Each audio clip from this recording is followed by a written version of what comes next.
ইরানের প্রায় ২০০ ক্ষেপণাস্ত্রের আঘাতে নাস্তানাবুদ ইসরায়েল।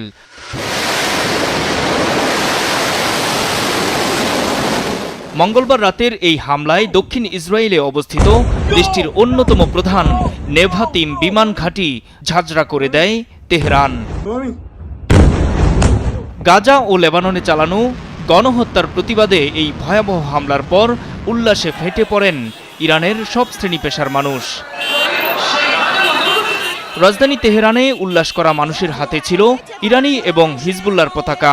গত শুক্রবার লেবাননে ইসরায়েলি বিমান হামলায় নিহত হিজবুল্লাহর শীর্ষ নেতা হাসান নাসরাল্লাহর ছবিও ছিল তাদের হাতে। মঙ্গলবার ইসরায়েলের বিভিন্ন জায়গায় অন্তত ২০০ মিসাইল ছোড়ে ইরান। সম্প্রতি হামাস, হিজবুল্লাহ এবং ইরানের সিনিয়র কমান্ডারদের হত্যার জবাবে এই মিসাইল হামলা চালানো হয়েছে বলে জানিয়েছে ইরানের রেভলিউশনারি গার্ড। ইয়া রাসূলুল্লাহ, ইয়া রাসূলুল্লাহ, আগাজ কোনিদ, তাওয়াক্কুল বার খোদা কোনিদ, মুওয়াফফাক বাশিদ। আল্লাহুম্মা সাল্লি আলা মুহাম্মাদ ওয়া আলি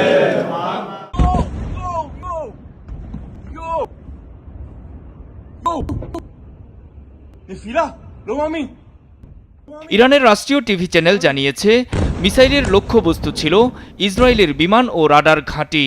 এছাড়া হামাস ও হিজবুল্লাহর কমান্ডারদের হত্যার পরিকল্পনার সঙ্গে জড়িতদেরও টার্গেট করা হয়। ৯০% মিসাইলই লক্ষ্যবস্তুতে আঘাত হানতে পেরেছে বলে দাবি করেছে ইরান। ইসরায়েল যদি এই হামলার জবাব দেয় তবে আরও হামলা চালানোর ঘোষণা দিয়েছে ইরানের এই প্রধান বাহিনী। এদিকে এভাবে ক্ষেপণাস্ত্র ছুড়ে ইরান বড় ভুল করেছে দাবি করে এর চরম মূল্য দিতে হবে বলেও হুঁশিয়ারি দিয়েছে ইহুদিবাদী ইসরায়েলের প্রধানমন্ত্রী বেনিয়ামিন নেতানিয়াহু। נעמוד בכלל שקבענו, מי שתוקף אותנו, אנחנו תוקפים אותו। আর তাদের প্রধান মিত্র যুক্তরাষ্ট্রের দাবি ইরানের এই ক্ষেপণাস্ত্র হামলা ব্যর্থ হয়েছে। নূর মোহাম্মদ, মাছরাঙা নিউজ ডেস্ক।